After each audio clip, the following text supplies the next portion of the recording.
मेरे प्यारे दोस्तों, आज प्रथम आहुति कहानी के माध्यम से मैं बताने जा रही हूँ कि क्यों व कैसे सबसे पहले अग्नि देवता को भोग लगाया जाता है।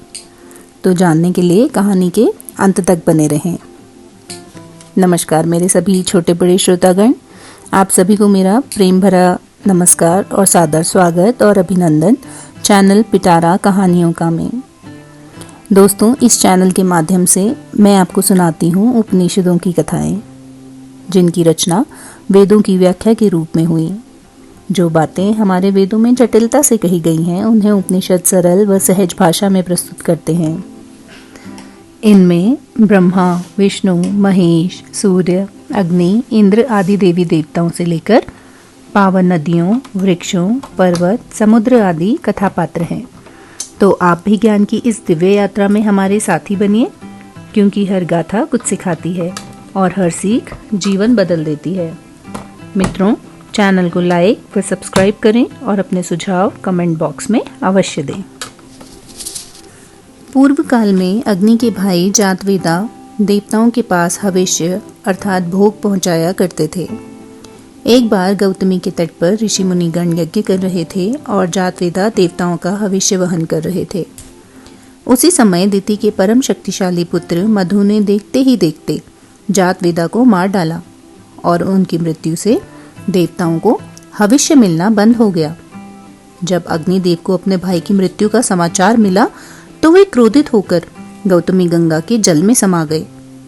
उनके जल में प्रवेश करने पर देवताओं और मनुष्यों का जीवन संकट में पड़ गया।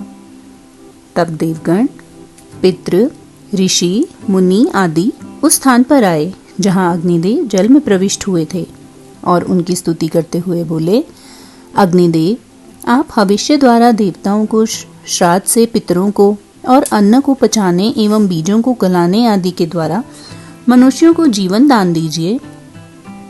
तब अग्निदेव जल के भीतर से ही बोले, देवगण, मेरा छोटा भाई जो इस कार्य में सक्षम था, उसे आप सबके समक्ष ही मार डाला गया। आपका कार्य करते हुए जातवेदा की जो गति हुई है, वैसी गति मेरी भी हो सकती है, इसलिए मुझे आपके कार्य साधन में उत्साह नहीं है। उनकी बात सुनकर देवगण विनती भरे स्वर में बोले, अग्निदेव, हम आपको आयु, कर्म करने में उत्साह और सर्वत्र व्याप्त होने की शक्ति प्रदान करते हैं। आप ही देवताओं के श्रेष्ठ मुख होंगे। यज्ञ की प्रथम आहुति आपको ही मिलेगी। आप जो द्रव्य हमें देंगे वही हम ग्रहण करेंगे। इस प्रकार अग्निदेव जातवेदा, बृहद्भानु, सप्तर्षि, नील लोहित, जलगर्भ, शमीगर्भ और यज्ञगर्भ इन नामों से प्रसिद्ध होकर जातवेदा और अग्नि दोनों ही पदों पर सुशोभित हुए।